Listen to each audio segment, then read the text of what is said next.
Who are our Survivor references for? I have no fucking clue, but I hate what Jeff Probst says so much. In 1996, Scholastic began publishing Animorphs. Over the next 6 years, Katherine Applegate and her husband, Michael Grant, under the pseudonym K.A. Applegate, produced 54 main series books, several spin-offs, and inspired a TV series, graphic novels, and a cult following. We can't tell you where we live. We can't even tell you our last names. But we can tell you our thoughts and feelings on this series, book by book. I'm Miranda. I'm Eddy. And I'm Chris. And we are...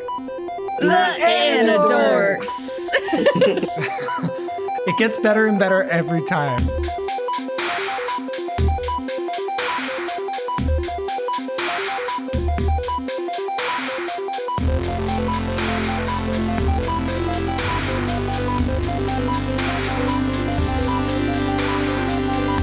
These may be kids' books, but we discuss dark themes and mature content. There may also be some explicit language. Listener discretion is advised.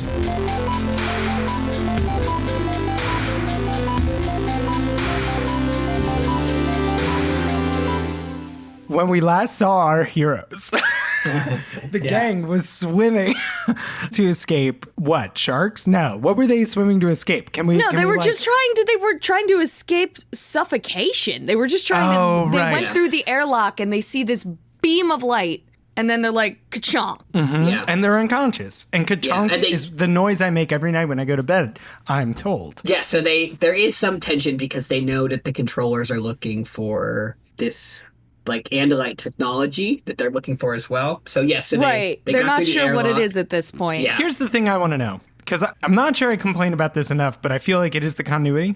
Why didn't they surface again? Like, just why didn't they? Like, I'm so tired. Because there were fucking Yeerk ships up there. Okay, so that's what I'm asking. Because they fucking saw the helicopter controllers and they were like, they know there's Andalite bandits on the loose. If they see a pod of strangely behaving dolphins that are all mysteriously the same dolphin. All right.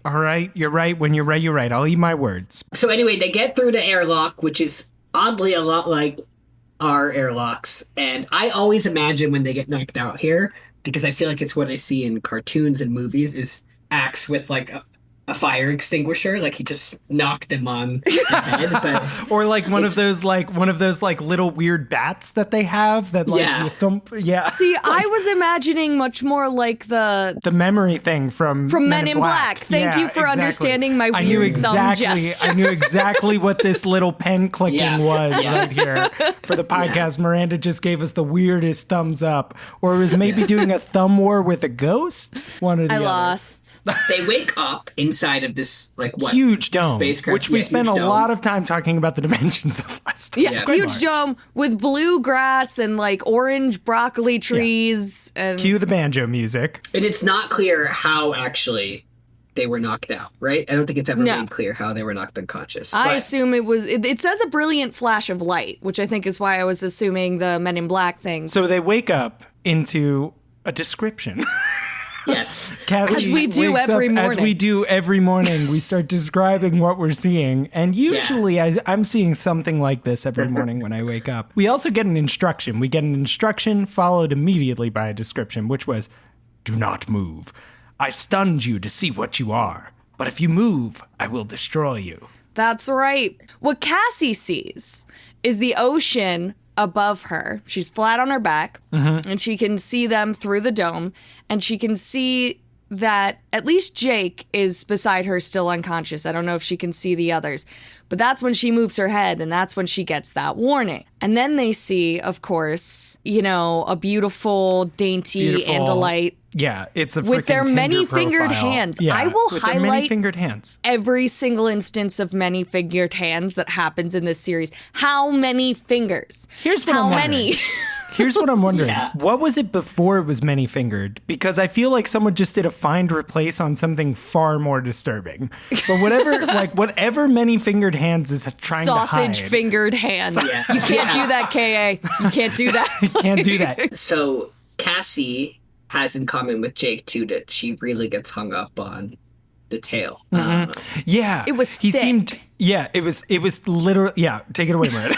No, that's where it ends. It was thick. No, there is more to that description, It's but just it's so crazy, dude. What I want to say is I just think that Cassie and Jake have affinity in their relationship for a love of tails.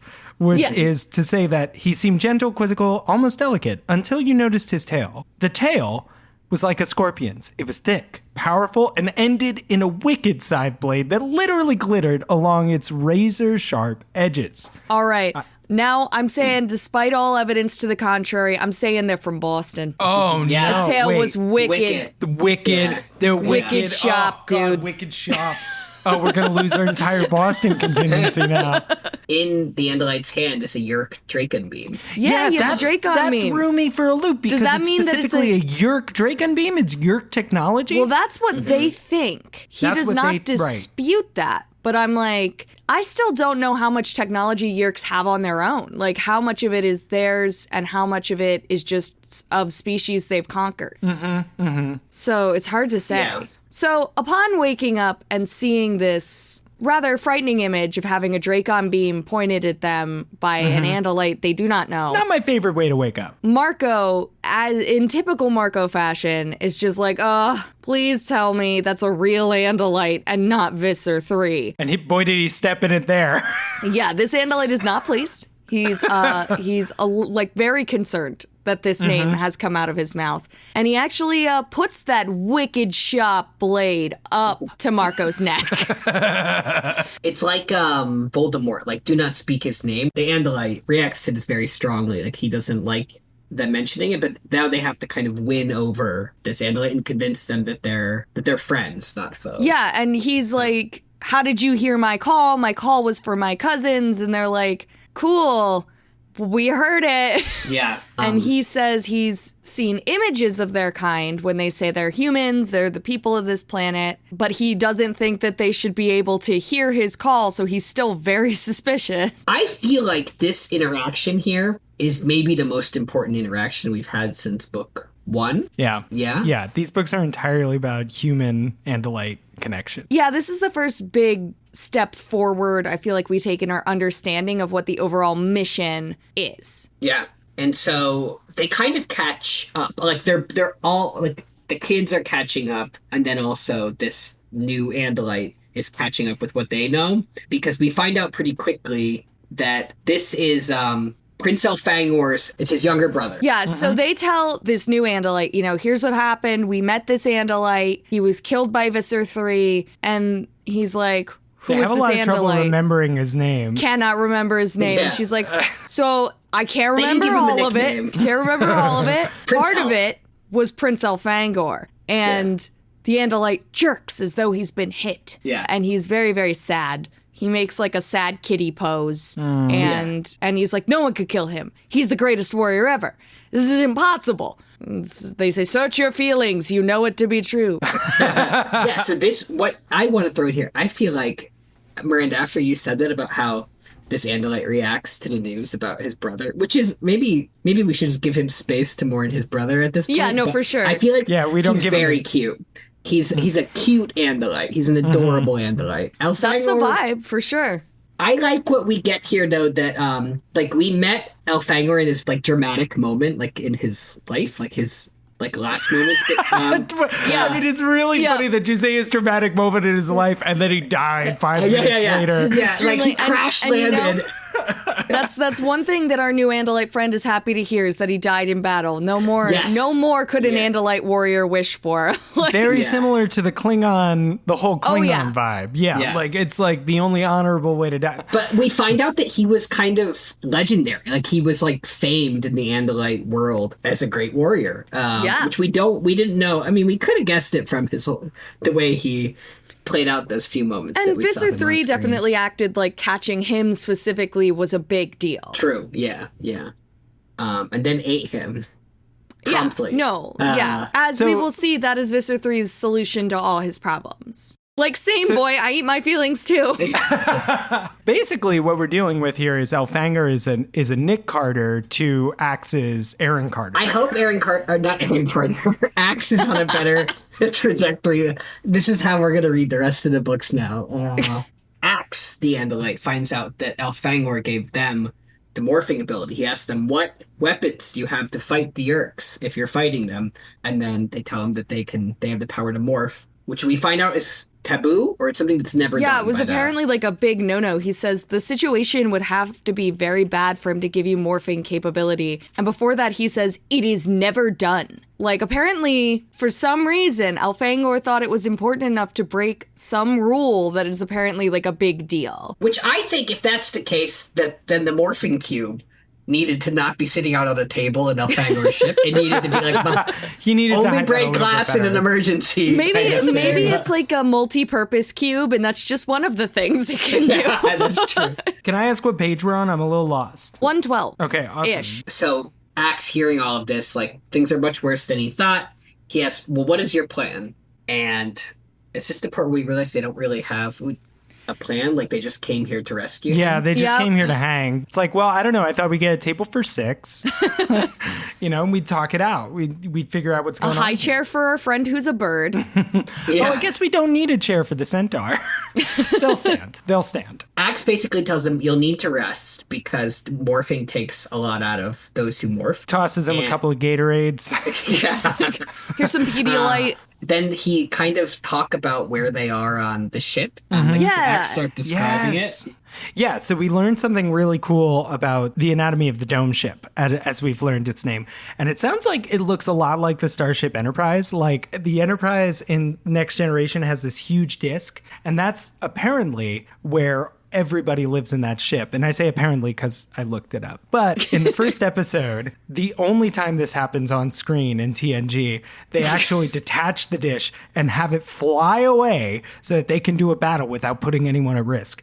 And it seems like in this description of the ship that, like, the engines in the warbridge are no longer attached. Yeah, they and- eject the dome. Yeah, and that the dome crashed down into the planet. And here's the part I don't get. It seems to have gently splashed into the ocean. So, like, some intense anti-gravity must have been just, like, nicely lowering it. Yeah. It's possible. It does say its orbital stabilizers went out, but that doesn't mean that everything else went out. Yeah, I mean, I don't know, like, why it wouldn't just careen and burst into flames into the planet. Like, when we come back to Earth, it's not so graceful as a splish splash. I was taking a bath. Well, do you have dainty hooves? Good point. Dainty is as dainty does, and dainty splashes lightly down into the sea. Exactly. Either way, it's holding up right now. Yes. And enough time for them to all basically just sit down in the grass, this bluegrass, right? It's blue. Bluegrass. And talk about the design of the ship. They don't mention right now that there are helicopters flying over looking for them.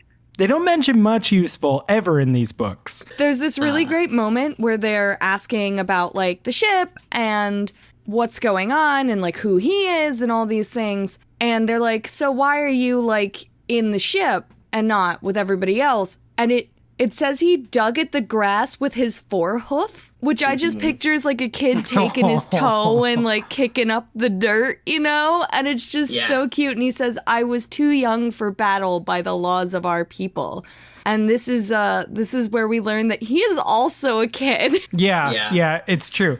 A kid or young person, as Marco corrects. I'm very disturbed by the fact that they brought him along. Like, I'm very disturbed that they brought a young person along. Like, this must have been a stowaway situation, right? Like, he must have been, like, so excited to go to battle and not really known how horrifying it would be or something like that. From everything that we've heard, the Andalites are not doing well in this war. Yeah. I want to do like a beep boop boop boop boop boop boop boop sci-fi jargon alert. I don't know what it should be. It fell, it splashed into the ocean, sank to the bottom. I've been here for these many weeks, hoping that my cousins would come for me, hoping that some survive. Finally, I risked sending out a mirror wave call. It works by... He stopped and looked embarrassed. I'm not supposed to explain Andalite technology. My brother will... He would have gotten angry with me, which is so sad. But... I want to know what a mirror wave call is. I want to know so badly how this fits into the morphing ability. Like, what is mirror wave technology? Yeah. What is Z-space, damn it? what I is need to Z-space? know. Do you think that they come up with the names and they're like, well, how does it work? And they're like, oh, well, we'll figure that out in a few books, but right now let's just say the cool name. I works by- have no idea. He refused to elaborate. I really want to know, and my brain just stretches imagining like Alex Mack like technology. I imagine like some silvery Donnie Darko like visual 3D effect, like mirror wave call. I want to know, is it reflecting off the stars and they're amplifying it that way, or like It seems to be related to thought speak. it seems related to thought speak. You're absolutely right, but it also affected dreams. So maybe it's like if this book is going in the spiritual sci-fi realm, maybe like the fabric of dreams exists in some dimension, the mirror wave fabric dimension. I don't know, but it's like why would it affect dreams and not waking life? I guess they fainted once when they were all together. Yeah, maybe it's too powerful for them. Not Rachel, Cassie and Tobias. Fainted. Maybe they're the only ones who can pick it up, but it's like too strong for them. Like it's some sort of amplified thought speech technology that our human brains can't handle. Miranda, to your point, so you've been bringing up this point, like just how much did Elfangor download to these kids when he had them touch the morph cube? So is Axe surprised that they picked up the message because he doesn't know that they have the power to morph yet, and this is just something that comes with the power to morph? Or is he surprised because Elfangor like patched a lot into whatever he put into? No, I don't know. I think probably it's a mixture of the two. Like, it seems like even after he learns that they can morph, he doesn't think they should be able to hear the call. He's like... that's true. So, I don't know if maybe it's just like part of that, oh, well, you're not supposed to be able to use thought speech in human form either. So, like... Maybe it's like if they were morphed, he'd understand, but if they weren't morphed, it doesn't make sense. But like... That is... All right. Yeah, I'm now confused because in my head, the mental gymnastics I was doing is that mirror wave communication was to solve the problem of what if what you morph into doesn't have a voice box? But it seems to be a totally separate technology. Well, Andalites also don't have a voice box. Oh, good point. Maybe it's not related to thought speak, but it's related to like some sort of long distance thought speak. Yeah, now that I'm thinking about it, Tobias getting the message isn't actually that interesting because he's morphed when he gets it. Mm-hmm. Cassie getting the message at all is what's very interesting. Yeah. Wait, and so that may be because she seems to be more gifted with the morphing, so maybe in some way that there's something that's more fluid with her. I think that's got to be it at 100%. Like she's maybe a little bit always. She's always maybe because they're always wearing some layer of clothing. She's just always keeping some part of herself a little. She's always a little morphed. Yeah. Oh, so you think she's got like a tail just down? Like yeah.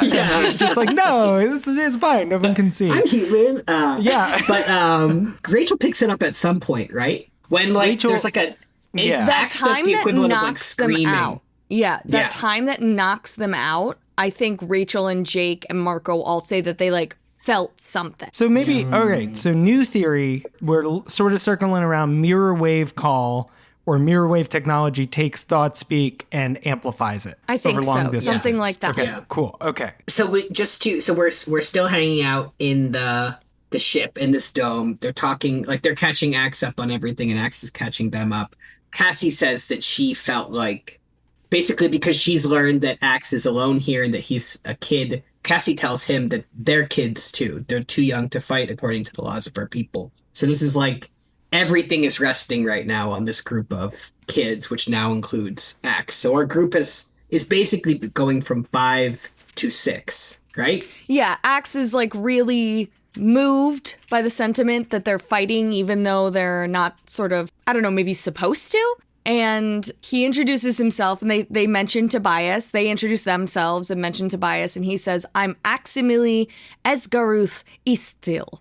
And they just kind of look at him.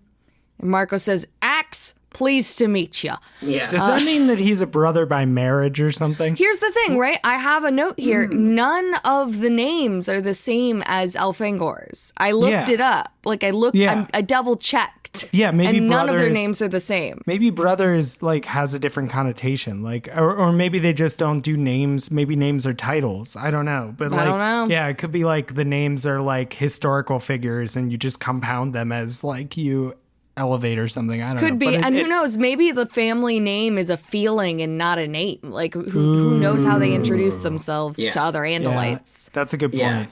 Yeah, that is a really interesting. And Axe, who knows, to his credit, knows nothing about Jake and doesn't know about his ego and his whole leader complex, decides. So they all agree that they all look to Jake when he asks who is their prince, right? And Axe starts calling Jake Prince Jake. Right, and says that he will fight for him until his cousins arrive. Specifically his cousins. Until all of his hot cousins arrive, right? Yeah, Exactly. yeah.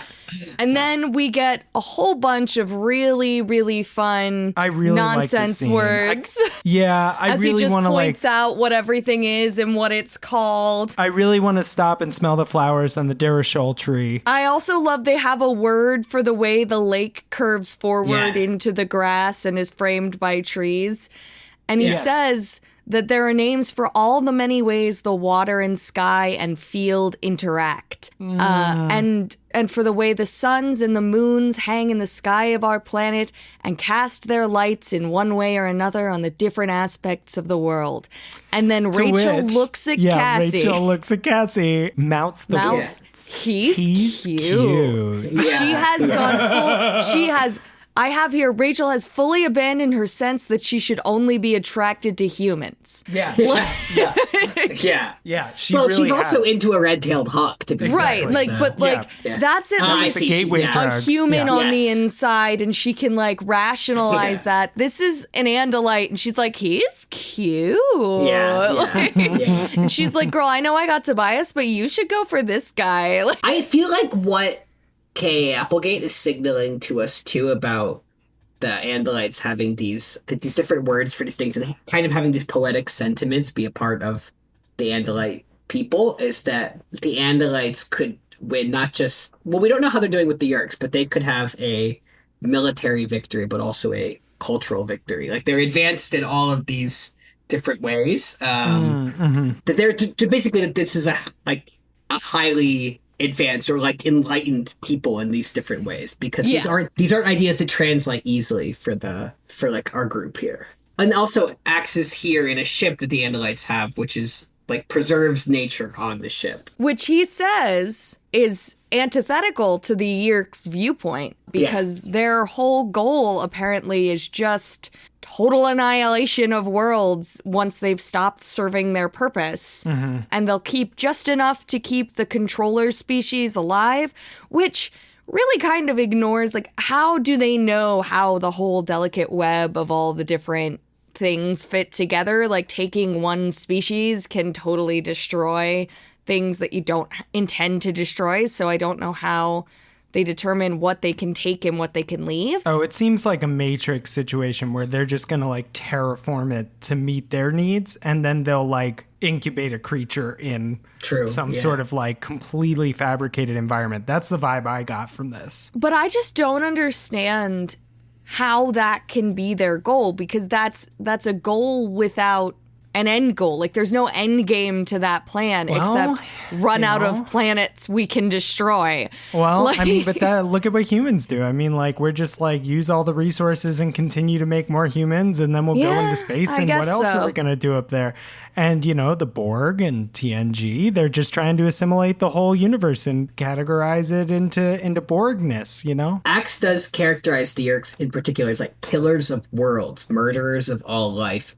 They are a plague that spreads from world to world, leaving nothing but desolation and slavery and misery in their wake. And so it does seem like domination or destruction seems like it's part of their Motivation? mission, at least in terms of how they're characterized. It seems critically related to their survival scheme, too. Like, we don't know anything about what a Yeerk's habitat looks like without, like, they seem implicitly parasitic. We know that they have little pools, shallow pools And that they swim in. Yes, and they cavort and whatever. Is it cavort? Did I say that right? Yes. They do cavort, yes. Yes. Just so we have all the same picture, I wanted to see exactly how cavorting is defined, and it's jumping or dancing around excitedly. Yes. Which I think matches the image that I have of Yerks and how... I see it as just Their like a personalities. bubbling pool of Yerks. Anyway, Cassie is really disturbed by this depiction Yes. of the Yerks destroying the whole world. Like, somehow this is even worse to her than anything that has come before, is that every animal species on the planet is threatened by this. But they ask, how it's going in the war, and Axe proudly tells How's the them... war going? Just wondering, how's the war going? How's your war? Axe proudly tells them that only 3 races are still fighting the Yerks in all of the known galaxy. And only the Andalites can stop them, he says. But I think that's just his ego. And we don't know who those 3 races are, right? We do not. He doesn't say, and I was freaking, I was, my head went through the roof when that happened. I was like, you have to tell us, Axe. You have to tell us. So they ask Axe how long until his people come back, because he seems pretty convinced that they're gonna come back. Wait, they Axe? They ask Axe. Okay. Yes. And he says, 1 of your years, maybe 2. Which is a big margin of error. Yeah. Jake exclaims, 2 years! And Cassie slips her arm through his, which, just to track Cassie's arm movements in the scene, previously she was holding on to Axe's arm, and then she let go of his arm, and now she's linked herself with Jake. She's like, I have 2 boyfriends. Yeah, just to make Rachel jealous. Yeah. So there's a point when Rachel asks, Are you single? yeah. How did the Yerks get this far? How did this happen? If you Andalites are so tough, why didn't you stop them a long time ago? Basically, like, how did these slugs become so powerful? And Axe looks at her as if this is the first time that he's withheld information and says, I am forbidden to tell certain things. And then Rachel's eyes narrow dangerously, which I really want to see. And they just mean mug each other for a couple seconds, apparently.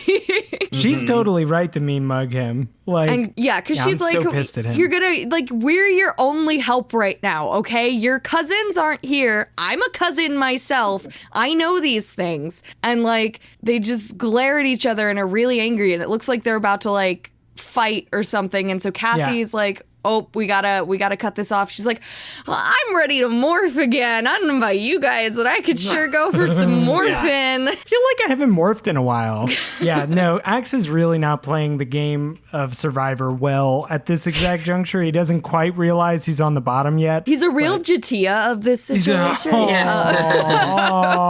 Axe just wants to flag things in an exciting fashion so that we anticipate when we learn these things, but they're not ready to answer these things yet.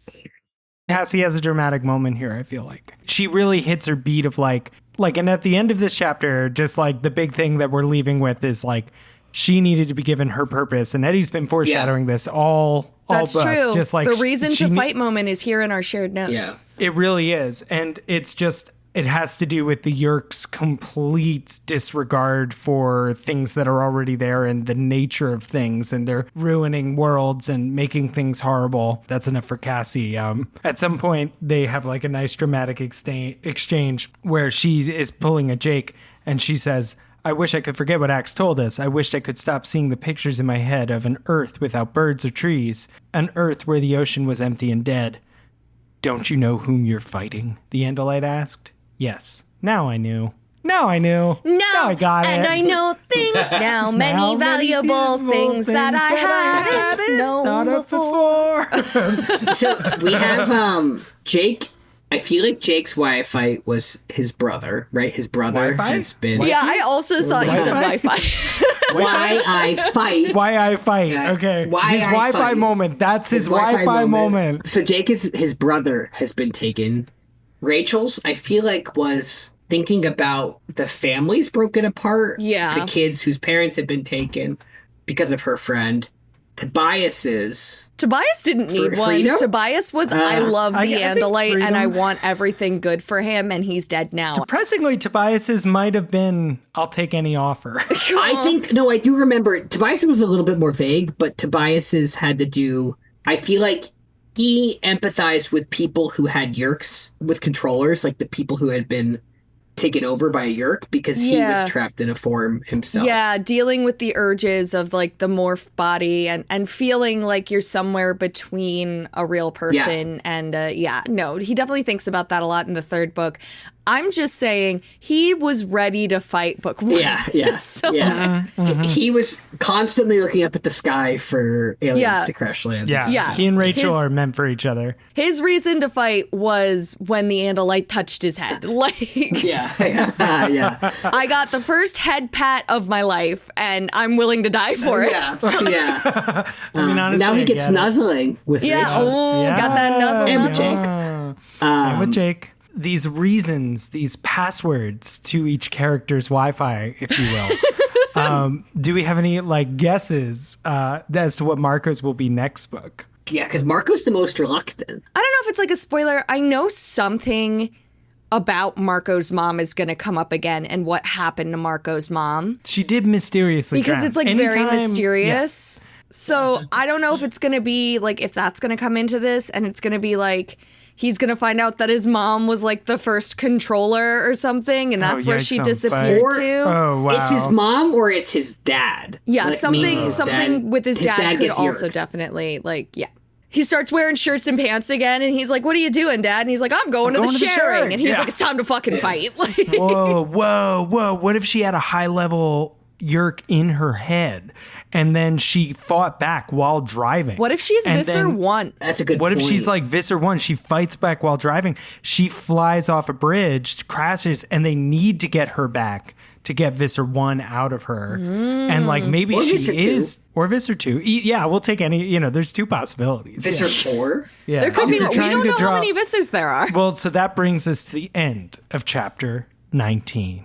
We've all had a couple chapter 19s in our lives, haven't we, guys? Chapter 20, chapter 20, chapter 20. Oh, beautiful song. Thank you. Sing it again. One of my favorite lead-ins to a chapter ever. Marco saying, "Hey, I have a stupid question." It's finally he knows.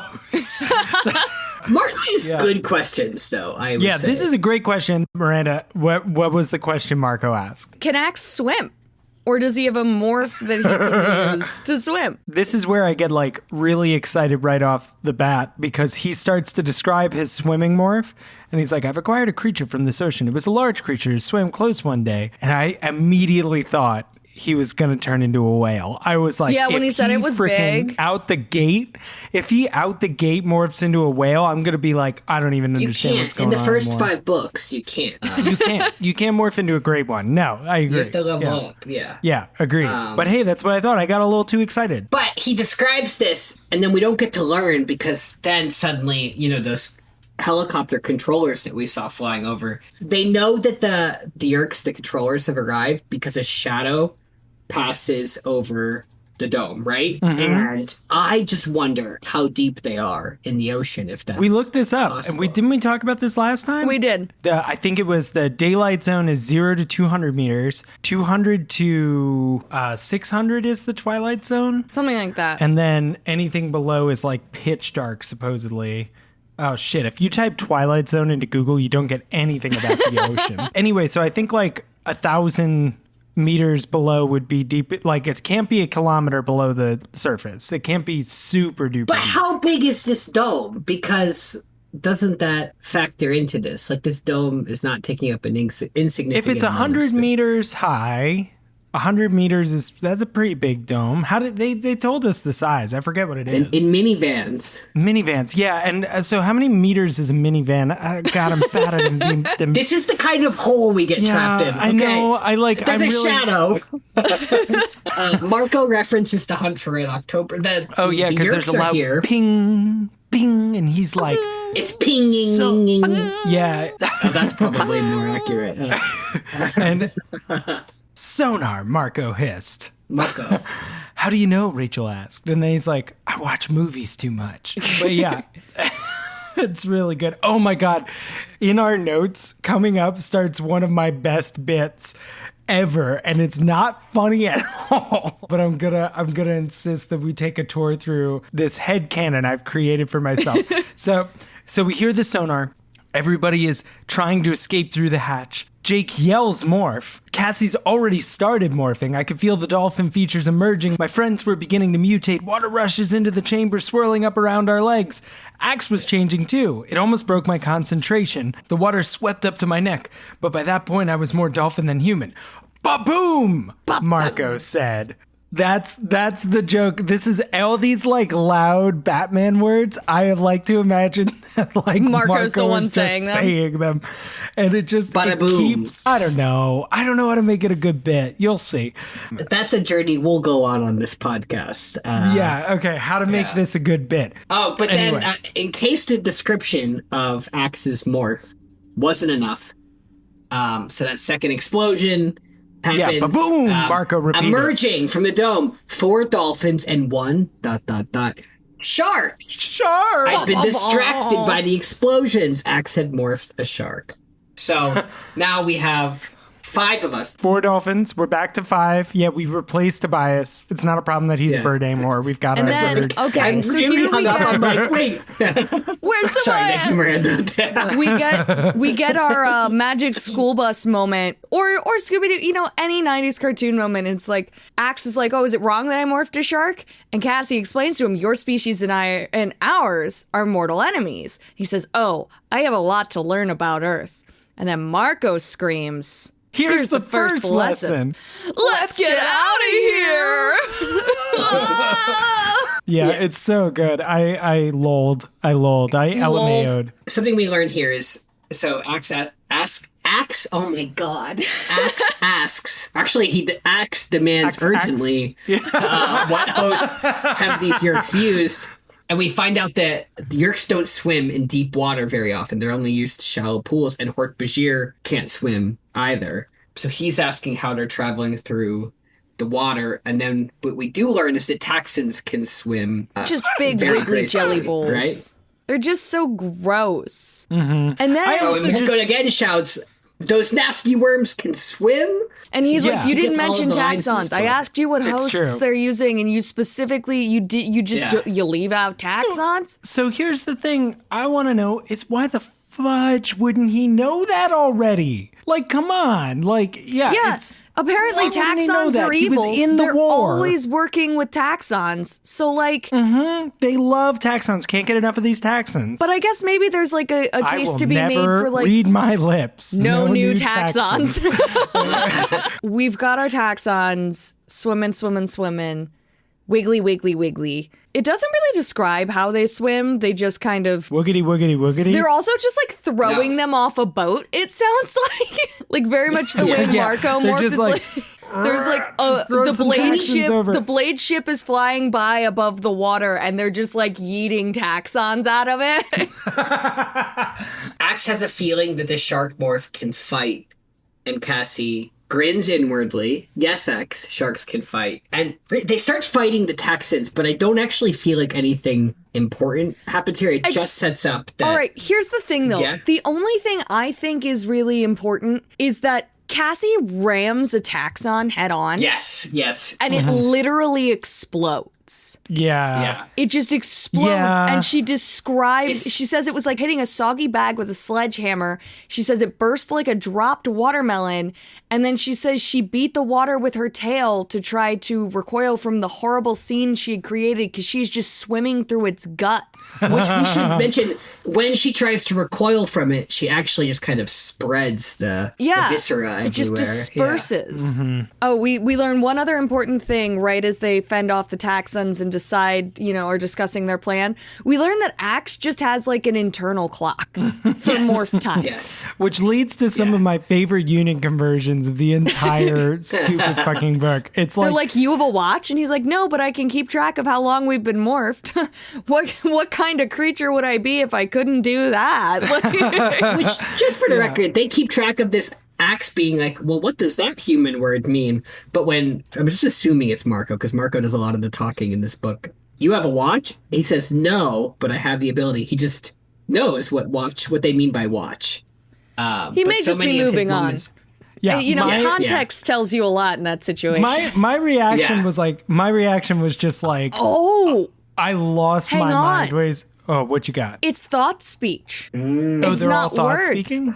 Oh, yeah, you're right. They were talking. Yeah. So they were actually it's speaking probably before. Whatever his idea of a watch is, he gets it from that thought speech. Yeah, it solves a lot of the problems. Yeah. Yeah. And he starts doing everything in percentages, right? Which works perfectly fine for me. Yeah, this is what drives, because it's just so silly. It's like, we're 30% through our... And then they're like, we have to convert that to minutes. Yeah, and it's we're like, 30% through our morph. And it's like, why do you need to convert this? Like, you know it's this just, now. You know that you have 70% of your morph left. Like, that's it. Just keep asking him. Because none of them also have watches right now. So it's not like so it doesn't matter if you know how many minutes it's gonna take. Right. It does. Yeah. It's a feeling. A time is a feeling. They're having this conversation, and then there's a loud Whumph. Marcos bellowed. No. I knew I was setting you up, Chris. Thank you. I actually had under this Balump. I should have checked before. It was Balump. Marco agreed. So then they say, "What was that? Something big hit the water," and then we get a sound that will persist. Basically through the end of the book. Whomp, whomp, whomp. Again, Miranda, I think yours is superior. I just have a note that says the onomatopoeia here are fantastic all throughout this book. Yeah. I couldn't decide if... I think reading whomp, whomp, whomp on the page is not scary, but I think the actual sound probably is very Probably scary. Was, yeah. Okay, so they're being pursued, and it's By getting whomp, closer whomp, and closer, whomp, but they whomp, don't whomp, know whomp, what it is. They're not going to stick around long enough to really find out, to be honest. I mean, it's something huge the size of a whale, but not moving like a whale. Axe has an idea of what it might be. Yeah. He says, Mardrut. Is that how we think Oh that my word's God, why is there another R in there? Mardrut. Madrut would be I think good, but Mardrut is Mardrut. better. Mardrut is a beast that lives in the oceans of one of our Andalite moons. To think of that filthy yerk scum on our own moon, acquiring our animals. I don't know, this just feels like... I'm on your moons, acquiring your animals. But it's like, come on, guys. Like, get with the program. Like, you're on Earth acquiring our animals, and we're not throwing a fit about it. I mean, come on, it's 2022. And so Don't Cassie be weird asks about it. what Don't make it is. a weird prejudice thing. Yeah, she's like, all right, so you've told us nothing useful. If you could please tell us what it is. And he's like, it's big. It shoots water out of these 3 chambers. It makes a sound like, woo, woo, woo. Like that? Like that! Yeah! And then he's like, yeah, I guess it would be like that. I didn't really pay attention when they were telling us about it in school. And I just really love that. I just love little Axe not paying attention in little Andalite school. Yeah, he's so cute. Axe catches up to that they've faced Visser 3 in Morph before, and Axe is shocked. He says, you have fought Visser 3 and you still live? He's clearly very impressed. He says, I honor you. Basically, Axe is terrified that they're facing off with Visser 3, so because he's never been in this position before. He's never been in combat seems like before. he's never really been in battle before. Like, that's one thing where, like, our Animorph children are way more battle-hardened. Cassie finally sees the Mardrut, and she describes it as a huge purple and red mottled bag that undulated and oozed through the water. It was propelled by the 3 huge water sacs firing one after another. Between those loud bursts, the hundreds of tiny tails that covered its entire surface thrashed and kept up momentum. So weird. So weird. Just bits of it wiggling. They're like little mini tentacle, like little, like, I think of them almost as like if Medusa had short hair. Yeah. Thrashing. So we're going to get Visser 3 now. He starts using his thought speech, and he starts doing his Visser 3. Oh, yeah, the theater kid comes out. But, I'm coming for you, brave Andalite warriors. I don't know what that voice was. He sneers, which I feel like we would need to see his face to really get a sneer. But, this end of... There's like... 4 or 5 chapters that are just a big chase scene. It's like we spend so much of the book getting to the Andalite, and then we just get chased all the way home. And it just has like 3 stages of escalation. Yeah, Cassie learns to hate, and then they all feel like they're doomed.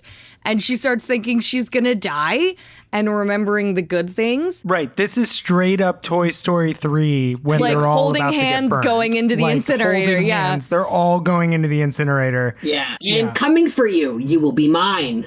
He was only just 5 going body off. lengths away. Oh, I wanted to note about yeah. the size of this thing. It's about how it's 60 feet long, 45 tons, the weight of 20 cars, and then later 130,000 pounds.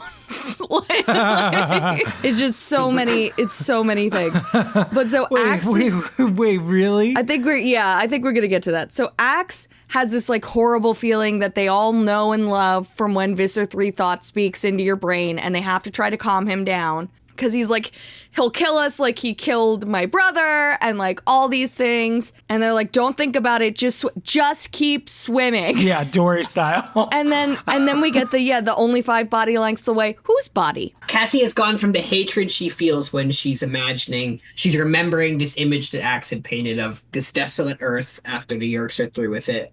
And she kind of goes, she feels her went to muscles her burning. unhappy place. Yeah. She's repeating to herself, this is the end, Cassie. This is the end. She has that terrible hatred. It surges in her, but she doesn't want to die with hate in her. Again, these kids, how many times have they resigned themselves to death? Right? But then she does mindfulness training. She lets her mind drift. The hatred all kind of passes away by like clouds in the sky, and she remembers the good things. I feel like she goes back to that dolphin moment, right? Because they're in the dolphin. She does. She also goes back to flying. She liked flying. Oh, yeah, thermal watch. Yeah, thermal alert. Yeah, I remember the good things, riding the high thermals with Tobias and the others with wings spread wide. Good days, sitting at my grandmother's feet next to the thermals as she told me the story of our family, of all the generations and how they lived through the thermals working on the thermal farm. Stop. Which I don't know if this is my relationship to my grandma, but if I had morphed into a dolphin, morphed into a bird, and was flying, riding the thermals, I don't know if I would list sitting with my grandmother on that same list. Like, Yeah, it's hard to say. It depends. Yeah. And then maybe she had a better grandmother than me. Your grandmother didn't have many thermals. Then she remembers the whale. Ugh, she could almost hear his song. Wait. It's huge, gentle thermals. Stop!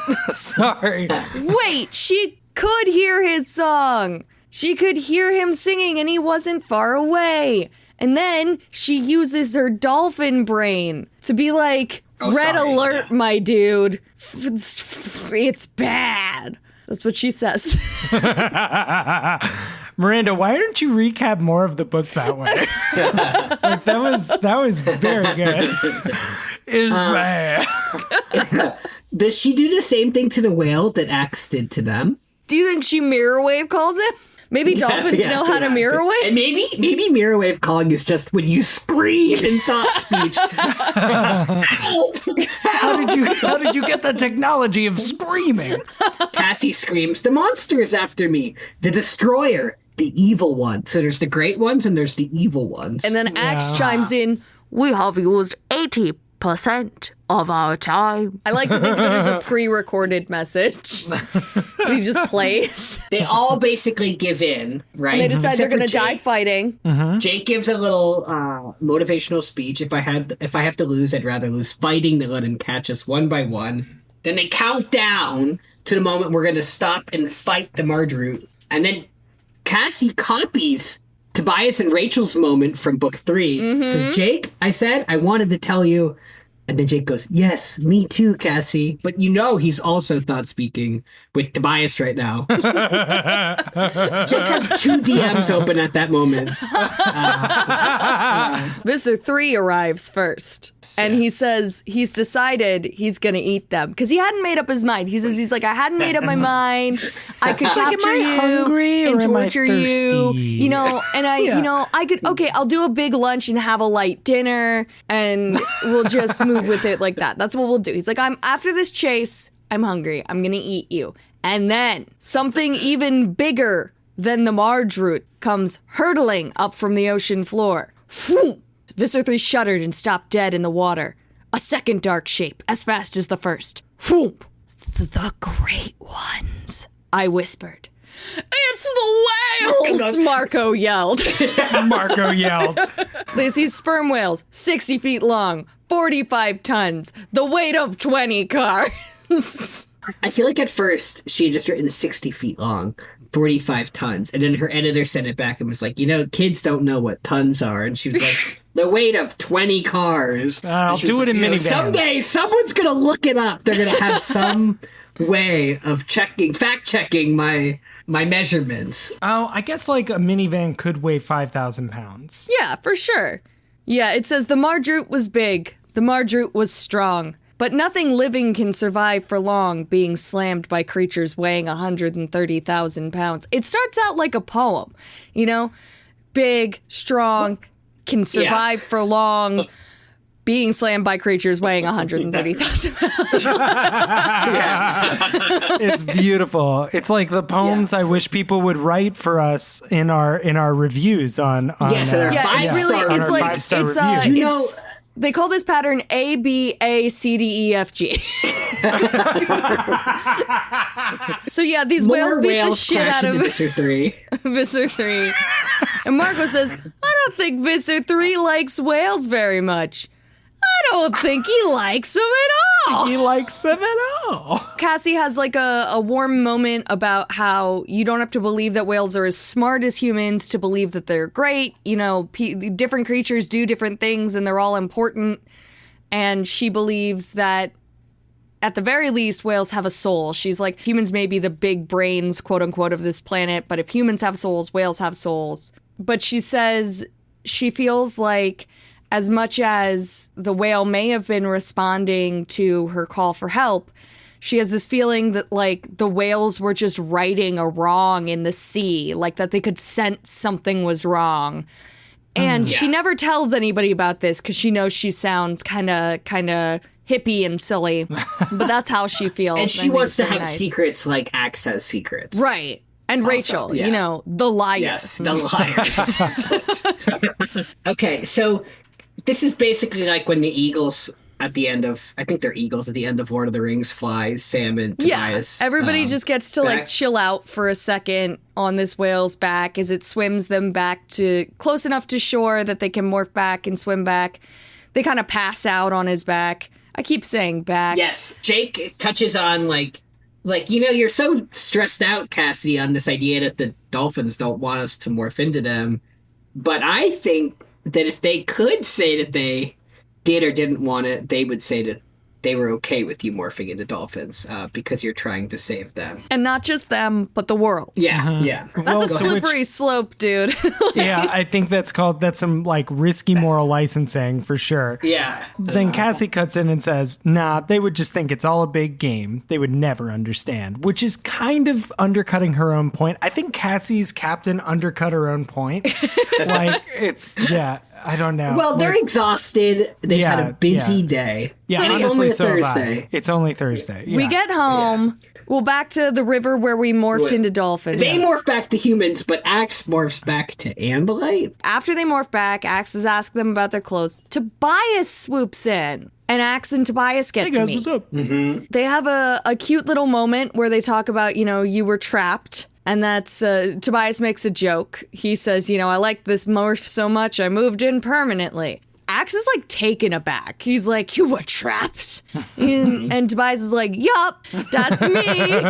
Hawk boy. Mm-hmm. And Axe seems very solemn and says, you've paid a price for the gift of my brother Elfangor. And Tobias is like, your brother was Prince Elfangor? I'm like a huge fan. Oh my God. It says, his hawk's eyes glittered. I was with him at the end. I was with him. At the end. Yeah. And Jake says, we'll get into that later. That's all fine and great. We got to do something about the Andalite. Yeah, we can't I feel like it's go... kind of like Kay Applegate being like, that's all fine, but I need this book to end. I need to tighten this up really quickly. Oh, book 2, Tobias, book 2. I have all this space. He can come live on my farm and like gallop in the grass and it'll be super cute. Which I think is a bad plan filled with holes. I Sorry. think Yeah, it's a no, how are her horrible plan. parents It's not a going to really notice bad him? idea. The horses are going to tattle on him straight away. Horses are notoriously big rats. Like, Liars. Exactly. Notorious tattlers, yeah. But, the Rachels of animals. Of course. Of course. Marco points out that they still have to get him back to the farm, and he's not an animal of Earth. And Axe is like, And none of them are old enough to rent a U-Haul. And then, interestingly, and someone has it highlighted, Axe does something interesting here. He asks for permission. Yeah, but only after placing Only a hand after- on somebody's face. Yeah, he touches each of them. He and actually did the opposite. He asked for forgiveness, not permission. Just like, and he absorbs, But just- he acquires their DNA, and then he morphs into a mixture of all of them. You know, the captain planet of the Animorphs, minus Tobias. Because the feathers would just be, I yes. mean, Rachel'd be into it, but like, they would blow the cover for sure. yeah. He's going to make a new human, and Marco's ready to have a gender reveal moment party. Yeah, gender reveal Marco's party. like, is he?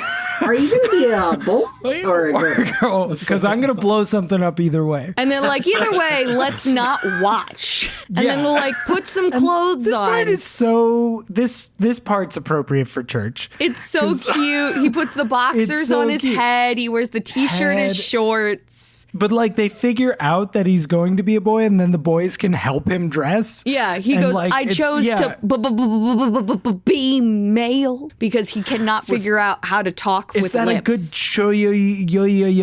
Choice. Twisted his lip. Choice. He twisted his lips around and stuck out his tongue. Strange, he said. Fully successfully nailed strange. Yeah, And then got it. Jake's like, male's fine. Just like Rachel, Cassie, turn around. Marco and I are gonna hang out with Axe now that he's a boy. He was just a hugely average person. He's like average-ish height, kind of brown, but you know, like a nice little bit of curl, a little bit of golden highlights, brown sugar skin, you know, just like a mixture of all their skin tones. Then he can't talk more. I love him not talking. How do you look, how do you look around? Ound, behind.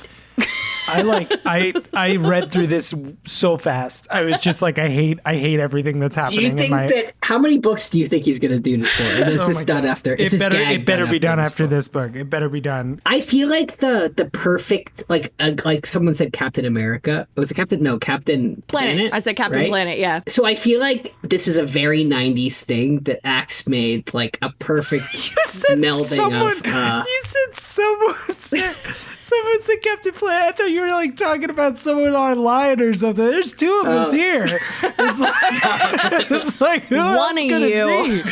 One of yous. Anyway, I'm sorry. Go I ahead. don't remember who said it. Also, I've had 2 beers at this point, so I can't remember last week's conversation. Here's the That's thing, true. right? Neither can I. I'm sorry. I have a note here. It says, does morphing a mixture of humans help or hurt him in fighting the human brain? Ooh. You know what? like- I think we're gonna dodge that completely. And then It's I like said, IFS. It's like parts therapy. Where yeah, you and then I address said, each- how yeah. much of our consciousness, if any, is stored in our DNA? DNA does not control our age, so how would the brain form? Like a baby? But it's also, it would help to differentiate between morphing into a copy of a creature versus the Making Yeerks this taking over. 'Cause new, yeah. yeah. 'Cause the Andalites are Yeerks clearly can good at access morphing. memories, right? Yeah. But Axe seemingly, I mean, I would love it if Axe could access. He could really clear up all of the This is the test we've needed. You're right. I Jake also and think- Tobias Yeah. romance. Like, Right. he could set that straight, you know? I also think so to speak. the best thing for them to do with Axe, if they could, and this would be difficult because of the 2-hour time limit, but they should find some of Tobias's DNA back at his house. Yo, dude. And he should morph Tobias to like clear up the there's a missing child. Yeah, we thing. never tried to morph into part of a dead thing. Well, Tobias isn't dead. No, but like, I'm just curious, could they morph off of like Over roadkill space. or something? I don't know. I'm not trying to, I'm not No, that's trying a really to acquire interesting question because we also a dead don't horse know with that that they would question, be able but- to acquire from his hair.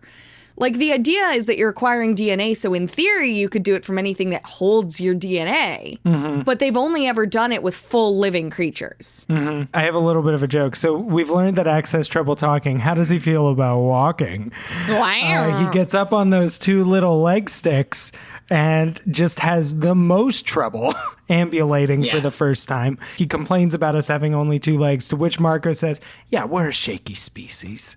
And I love how like meta Marco gets with his own humanity. Like, This entire scene happens on this apparently very secluded shore of a river, right? We're back at the river where they morph. Yeah, so we switch axes at Cassie's farm. We skipped the trip home. He made it. We don't have to hear about the bus ride. We don't have to hear about getting him a Metro card. We don't have to hear about any of that crap. I feel like there has to be future drama of trying to keep Axe a secret. Oh, I'm sure. We get one last scene of Cassie returning to the dolphin tank at the gardens. She wants to show them and get their permission to become one of them. So she's trying to get like some closure on that conflict that she's had all book. But then when she gets there and she actually morphs into a dolphin, that all kind of slips away. Yeah, and they just want to play with her. So they just play. And that's how the book ends. It says, they were asking me to play. They were asking me to dance with them. And so I did. And that's the end of book 4, The Message. I think that might be the cutest ending scene. There's a peacefulness to this book that is missing from other books, even though there's like a prolonged chase scene and stuff. Well, it's interesting because it doesn't really resolve her conflict about morphing, but I don't think it has to. So it's like, I don't want to say that she's over-intellectualizing this whole question of morphing. I think everything she's asking herself makes sense. But then instead, she just is kind of like not moving on from it, but she doesn't need to come to an answer. Yeah. Right? But she also, not only does she yeah. not get a response, she finds that her dolphin brain doesn't care, and that may be an answer to the question. Yeah. She's concerned with the morality of like what they're engaging in. Yeah. But they're also engaging in a war. Yeah. And so maybe that's the resonance where it's like they're fighting and she sees that as wrong, but like also sees it as necessary. Yeah. And sees it as necessary to use the dolphin's morph. I really liked this book. I thought it was a really great move on from book 3. Yeah. I thought it was a nice tonal shift. I really liked getting to know Cassie in this. I don't know if I have a verb of the book. Whumph might be my verb of the book. Yeah, it was Whumph. Yeah, I was thinking it was Whumph, Whumph, Whumph. Or Paloosh. I really like Paloosh. Paloosh. Yeah, maybe there's onomatopoeia of the book. Yeah, I don't know if I could pick for this one. They're so good. So something else I've been thinking about as a kind of, so we have the verb of the book, which I don't know, we've already decided nothing really that competes with scooting or cavorting here. How has their planning, I think the low point of their planning may be book 3, but I think they did the most planning here. They didn't do all of the planning. They really, but I beg to differ, actually. Maybe it was slightly better than book 3, and yet they just got luckier this book. And here's why I say that. Yeah. They really only had a plan to get to the middle of nowhere in the ocean and look around a little. Yeah. And they knew that. They knew that they didn't have anything beyond that. And their plan in book 3 was to get in the middle of the truck strip and look around a little. But I think this plan was not as disastrous from the outset. Like, there were fewer ways for it to go disastrously wrong than the last plan. I also think this might be their first success of the series. They wanted to rescue something. Yeah. That's true. And they did. Instead and they of didn't saving get caught. exactly one human who is very confused. Because at the end of book 1, they save exactly one human and a Hork-Bajir. And where are they going to go? Yeah. Into the witness fucking protection program? Is that Hork-Bajir working at a Giant in some small town? Some grocery store, like bagging? Honestly, that Hork-Bajir probably just, what was like the Montauk Monster or something like that, like washes ashore. Like that Hork-Bajir is destined to become like a cryptid. I love that. I got a verb. Slowly I turned around. As I did, the last of the tail swooped back into my spine. Swoop! That is in the very beginning of the book. Swoop. I know we talked about it when it happened, but I forgot about swoop. Swoop, swoop, swoop. It was so long ago. Oh, this is a good one. Okay. So what do we call these? This, not the slogan of the book, but the little tease that's on the cover. Yeah. Yeah, the one-liner. Yeah. So book 4 is sometimes you have to change a little more than your mind. What does this refer to in book 4? No. Changing your body. No. It's about morphing. It's clearly just like sometimes you have to morph. Sometimes you have to change a little more than your mind. Sometimes you have to change somebody else's mind by shoving your mind in their body. Yeah. And changing it for them. You have to be okay with that, Cassie. Book 3 was the encounter, and we didn't even get into it, I don't think, in that episode, what the encounter was, because it made no sense. Book 4 is the message. That makes which clear sense. That does fit. Yeah. That does fit. But then why wasn't it like, you'll be surprised what you learn if you listen or something? I don't know. Why wasn't it something like that? You know, like why? Sometimes you have to look inwards to find look the outwards. answer. There you go. Oh, I like that. Sometimes you have to look inwards to find. That's good. I feel like at least you could workshop that to some place. Do you want to draw a tarot card? Wait, Really? no, I got the 4 of Cups. The 4 of Cups is about listening. Mm-hmm. And this is the message. Oh, 4 of Cups is about listening, and this is the message. And you heard the message just like Cassie.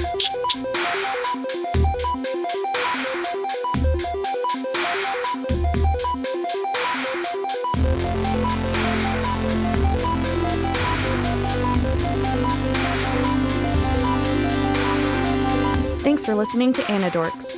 We'll be back soon with lots more to say. Until the Andalites return, or at least until next time. See you soon.